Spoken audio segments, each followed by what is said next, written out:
Desejo cumprimentar a todos com a paz do Senhor. Amém.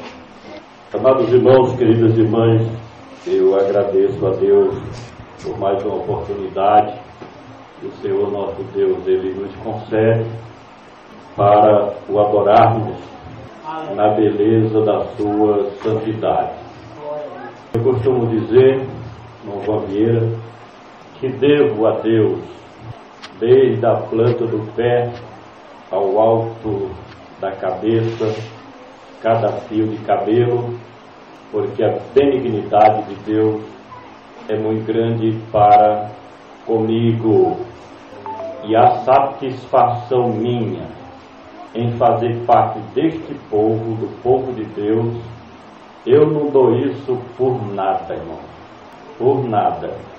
Chegou um primo meu, depois que eu cheguei aqui, que umas 10 vezes me chamou para ir para as festas que tem aí na cidade, na praça, e toda vez eu dizia para ele, não vou. Ele dizia, mas rapaz, você vai só lá e toma um Guaraná marragente, está toda a família. Eu digo, meu irmão, eu não troco a igreja por nada.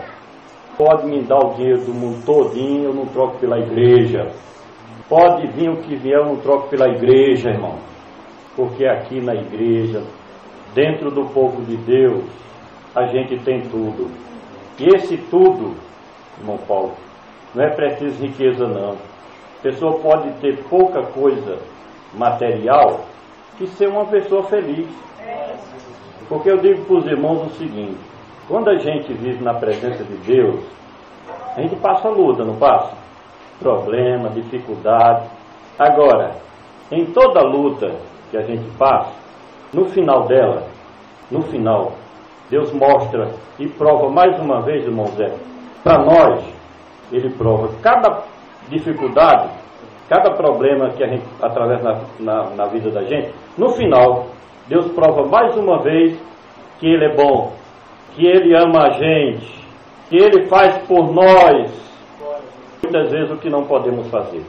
Ele faz por nós, na maioria das vezes, o que as pessoas não querem fazer por nós. Ele pode fazer, mas não faz.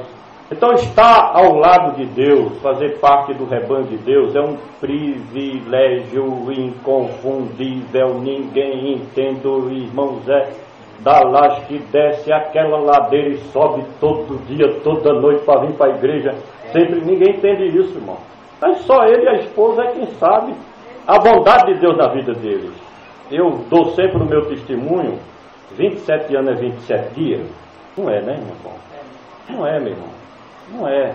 E pergunta assim, mas por que você, esse tempo todo ainda permanece? Esse meu primo disse, mas rapaz, tu é filho de Mané Borrego, um dos homens mais ricos de Aguiar, e tu tá na igreja, tu em vez de estar nas farras, nas festas, eu digo, meu irmão, eu não troco a igreja, a presença de Deus por nada. Por nada. Vale a pena, não tem aquele hino? Vale a pena estar na presença de Deus, buscando a Deus, adorando a Deus, passando a luta com Deus, entrando no deserto com Deus, saindo do outro lado com Deus. Vale a pena.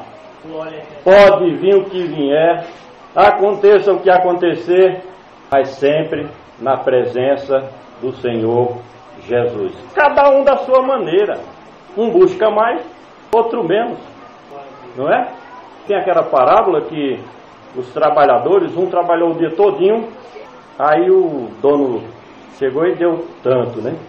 Aí teve outro que chegou na última hora. É, irmã Tereza? Ele ganhou menos ou mais? A mesma coisa do outro. Não está escrito na palavra? Cada um dá o que tem. Tem uns que tem mais, aí dá mais, busca mais. Tem outros que já fez reserva lá atrás e está vivendo da reserva, e assim é a vida cristã. Quero deixar um versículo para a meditação. Deuteronômio capítulo 10, versículo 12. Um versículo para a meditação dos irmãos e das irmãs.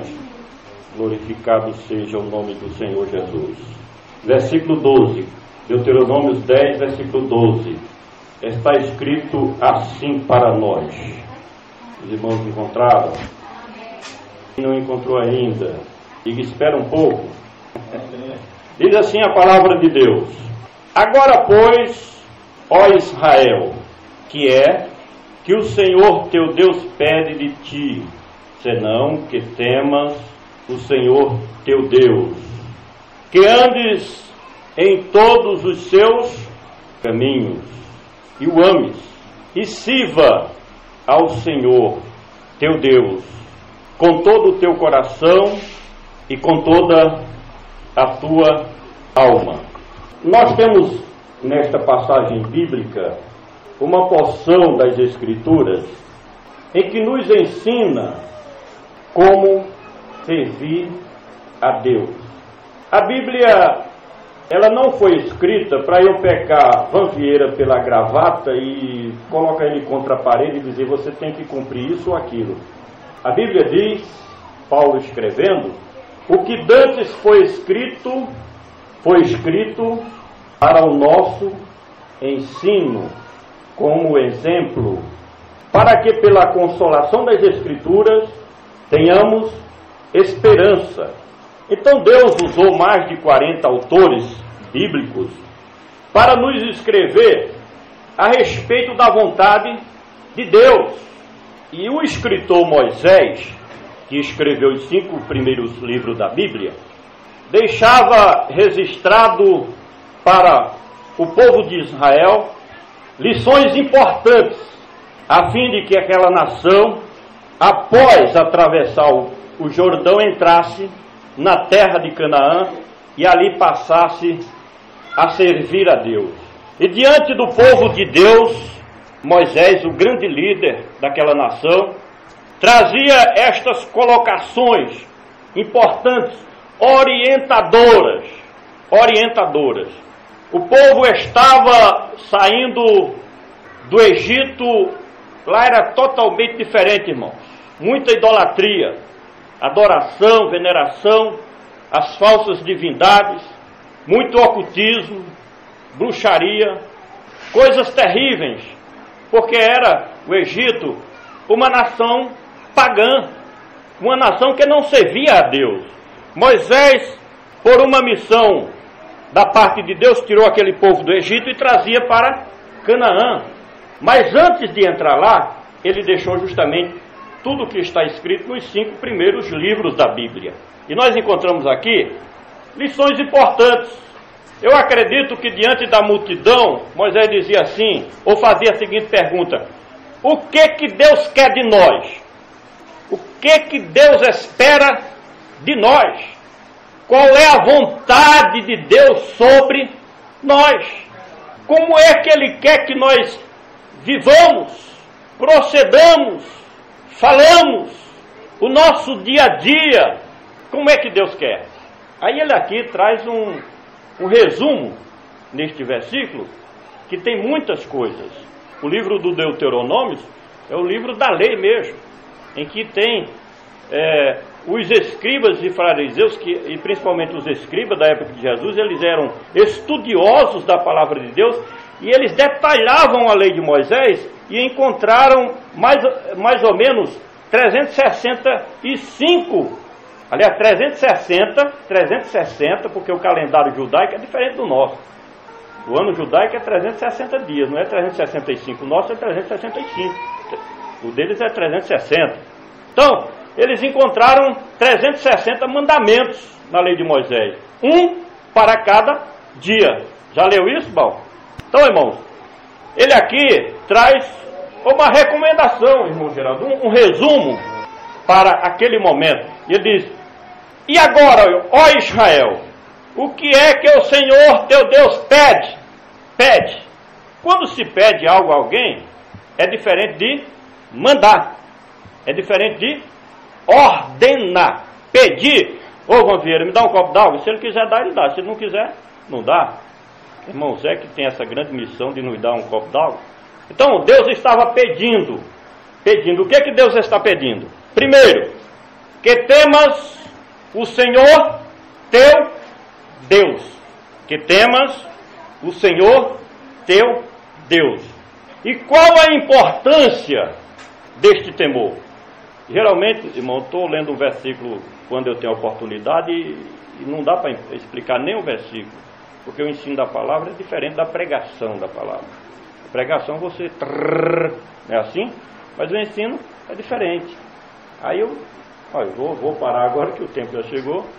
Então, irmão, o temor, ele é tão importante na nossa vida que você pode estar lá na serra, mas sozinho, e surge a oportunidade de você errar ali, fazer alguma coisa, pecar, seja por pensamento ou ações, dentro da nossa casa, dirigindo, numa cidade diferente, você está lá, você mora aqui, aí chega em Patos, ninguém te conhece, aí surge a oportunidade, porque o mundo está cheio de armadilha para nos derrubar. E como é que nos derruba? É nos levando a pecar contra o nosso Deus, entristecer o Espírito Santo de Deus. E este temor, seja lá no sítio Carnaúba, quando eu estou lá, no domingo pela manhã, esse temor vai me ajudar a não errar, porque eu digo assim, o irmão Paulo não está aqui não, mas o Espírito Santo está presente, certo? Correto? Deus está vendo. Então este temor é um corretivo na nossa vida, nos ajuda a vivermos dignamente na presença do nosso Deus. Ele é tão importante, irmãos, que tem pessoas que nem servem a Deus, nem se converteu ainda, não nasceu de novo, ainda não foi regenerado, mas são pessoas que evitam determinadas coisas pelo temor que ela tem a Deus. Você já encontrou, irmão Zé, evangelizando as pessoas, e a pessoa diz, eu não fiz isso porque eu sei que vou prestar conta. O ser humano, mesmo que não conheça a palavra de Deus, mas se ele tem esse temor, ele evita praticar determinadas coisas com esse temor. Por isso que ele colocou aqui na lista, são 4 mandamentos importantes, e ele colocou como primeiro o temor. E esse temor, sabe o que é? É respeito, é reverência, é respeito à autoridade. Por exemplo, eu era criança e lá em casa, pai nunca bateu em um filho. Não senhor e não senhora. Nem quando era criança, nem como adolescente, e muito menos depois de rapaz e moço. Pai nunca bateu em um filho dele. Mãe não.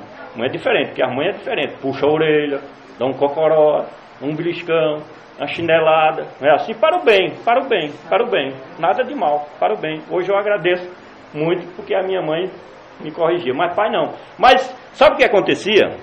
Quando a gente errava, eu, as minhas irmãs e meus irmãos, aí pai dava uma olhada assim, ó. Quando ele dava uma olhada, ele fazia assim. Aí ou eu ou as minhas irmãs, saía de perto e ia para o pé de mãe. Ficava lá, juntinho à mãe, porque já evitava. Porque isso é respeito, é temor. Ele tinha autoridade. Bastava um olhar, bastava uma palavra. Então a gente precisa desse temor para, ou na igreja, porque é muito fácil, irmão, estar aqui no culto 2 horas, 1h30, é muito fácil ir aqui ser fiel, sim ou não? É muito fácil, estar na vista dos irmãos. Agora no dia a dia, lá na casa do cidadão, lá no comércio, nas suas atividades do dia a dia, na escola, viajando. Então, irmão, esse temor é muito importante na nossa vida. Vou parar porque foi uma palavra, Deus dando outras oportunidades, aos poucos a gente vai contribuindo com o que a gente pode dar. A gente só dá o que tem, cada um só dá o que tem. Uns podem dar mais, dê glória a Deus, outros podem dar menos, dê glória a Deus também. Às vezes a gente olha para uma pessoa e vê a pessoa prejudicando o outro, fazendo mal ao outro. É o que ele tem para dar. E aí? A pessoa é mau, é perverso, ele vai dar o bem? Não vai. Cada um dá o que tem. Eu agradeço a oportunidade em nome de Jesus.